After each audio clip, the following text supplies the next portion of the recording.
कविगुंसं राजमतिथिजनानामासन् पात्रं जनयन्त देवाः दित्यारुद्रवसवः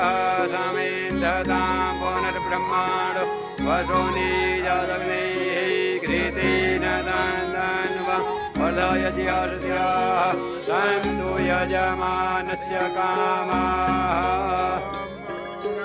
सर्वे परापदा सुवर्णा पुनरापदा